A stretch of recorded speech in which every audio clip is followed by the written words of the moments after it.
4 October তাদের দুজনের প্রথম দেখা। তখন বিকেল ঘনিয়ে আসছে, বাতাসে শীতের আমেজ। 10 অক্টোবর তাদের দীর্ঘক্ষণ কথা হলো টেলিফোনে। সেদিন ছেলেটি নতুন কেনা টবে গোলাপের চারা লাগালো। 30 অক্টোবর রেস্টুরেন্ট নীলা কেবিনে ছেলেটি বলল, তোমাকে আমি ভালোবাসি। মেয়েটি লজ্জায় মাথা নিচু করে টেবিলে আঁকিবুকি কাটল। 12 ডিসেম্বর গোলাপ গাছে কুড়ি ধরল।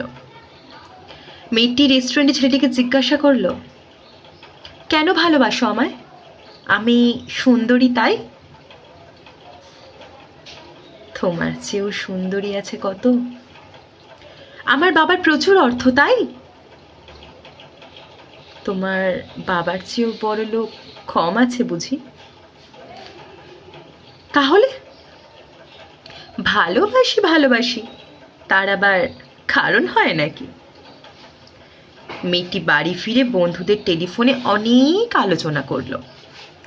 সবাই এক বাক্যে বুঝিয়ে দিল, ভালো যখন বাসে তখন একটা কিছু কারণ তো আছে বটে, সেটা না বুঝে বেশি এগোস না।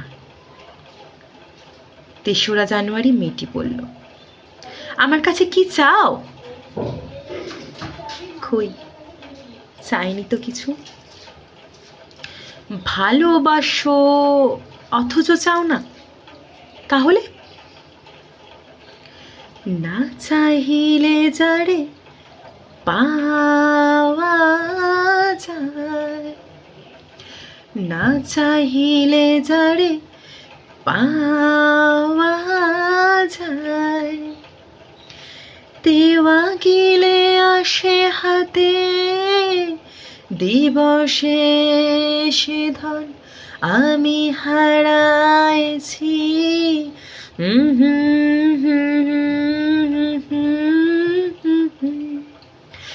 না চাহিলে যারে পাওয়া যায়। এই তো গান, শুধুই গান, তাছাড়া কি? কিছুই যদি না চাও তবে ভালোবাসো কেন? ভালোবাসি তাই ভালোবাসা দিতে চাই, চাইবো কেন? তুমি সত্যি অদ্ভুত। 10 ফেব্রুয়ারি দুজনের দেখা হলো মেট্রো স্টেশনের পাতায়। ছেলেটি বলল, আমি কাল সারা রাত বাঁশি বাজিয়েছি। সারা রাত সেই সুরের মায়াবী আলোয় তুমি নাচছিলে। অসামান্য, অনন্য সে নাচ। ধ্যাত, কাল সারা রাত আমি ঘুমিয়েছি? আমি কিন্তু তোমার নাচই দেখে গেছি সারা রাত। তোমার বাঁশি একদিন শুনতে হবে। 12 মার্চ ছেলেটি বাঁশি বাজালো। মেয়েটি শুনল। সময় থমকে থেমে রইল অনেকক্ষণ। বাঁশি যখন থামল, মেয়েটির 2 চোখ ভরা চলে। মেয়েটি বলল, বাঁশি শুনতে শুনতে আমার ঘুম এলো আবেশে। আমি দেখলাম আমি নাচছি মেঘেদের মাঝখানে, আকাশে তারাদের পাশে আমি নাচছি, আকাশে ফুলের গন্ধ। ডাক্তার আমায় বাঁশি বাজাতে নিষেধ করেছেন। সে কি, কেন? ডাক্তার বলেছে বাঁশি আমায় টেনে নিয়ে যায় স্বপ্নের মধ্যে। স্বপ্ন দেখে দেখে আমার মস্তিষ্কের শিরা উপশিরায় জট পাকিয়ে যাচ্ছে। তাহলে ভাবছি। 16 এপ্রিল মেয়েটি বলল, আমার বন্ধুরা বলেছে তুমি খুব ভালো, অসাধারণ, কিন্তু তুমি সৃষ্টি ছাড়া, তোমার সব স্বপ্ন অর্থহীন। আমি জানি, স্বপ্ন টপ্ন ছেড়ে দিতে পারো না তুমি? না। তাহলে তাহলে তুমি তো আমাকে হারাবে। তোমায় পাইনি তো কখনো। 5 মে ছেলেটির মস্তিষ্কে অপারেশন হলো। একটু সুস্থ হতে মেয়েটি এসে বলল, ভালো আছো তো? এখন আর স্বপ্ন দেখছো না তো? দেখছি আরো সুন্দর সব স্বপ্ন। তাহলে তো দেখছি অপারেশনটা আদৌ সফল হয়নি। বাড়ি ফিরে বন্ধুদের ফোন করলো মেয়েটি। বন্ধুরা এক বাক্যে বলল, বাঁশি বাজানো, স্বপ্ন দেখা সবই ব্যাকডেটের সৃষ্টি ছাড়া। তুই আর লোক পেলি না? তুই এত রূপসী, তোর এত উজ্জ্বল প্রসপেক্ট। ভালো যদি চাস তাহলে শিগগিরই বিয়ে করে ফেলতো দাদা সে বন্ধুকে। উনি তো শুনলাম কানাডাতে সেটেলড করবেন। 7ই জুলাই মেয়েটি আবার জিজ্ঞাসা করল, তুমি সত্যিই কি চাও বলো তো? তুমি আরো সার্থক, আরো সুন্দর হয়ে ওঠো, ব্যাস, আর কিছু না।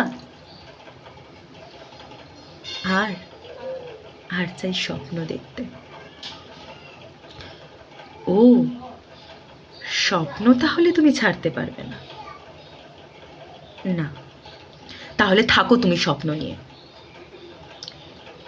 12ই আগস্ট গোলাপ গাছে ফুল ফুটলো অনেক।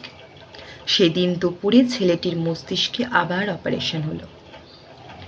13ই সেপ্টেম্বর ছেলেটি মারা গেল। 14ই সেপ্টেম্বর মেয়েটির শুভ বিবাহ সুসম্পন্ন হলো কানাডাগামী সেই পাত্রের সঙ্গে। 20শে সেপ্টেম্বর গোলাপ গাছটি হঠাৎ ঝড়ে উপড়ে গেল। সেদিন সন্ধ্যের বিমানে মেয়েটি হানিমুনে গেল। যাবার আগে বন্ধুদের বলে গেল, স্বপ্নের চেয়ে বাস্তব অনেক ভালো, অনেক মধুর। স্বপ্ন দেখে কেবল বোকারা। 4 অক্টোবর ছেলেটির মা ঝরে পড়া গোলাপ গাছটিকে সযত্নে তুলে ফেলে দিলেন।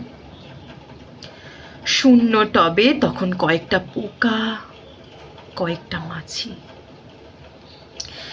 আমরা কেউ জানি না ওগুলো পোকা, মাছি নাকি ছেলেটির স্বপ্ন। আমরা ঠিক জানি না, আমরা কেউই জানি না।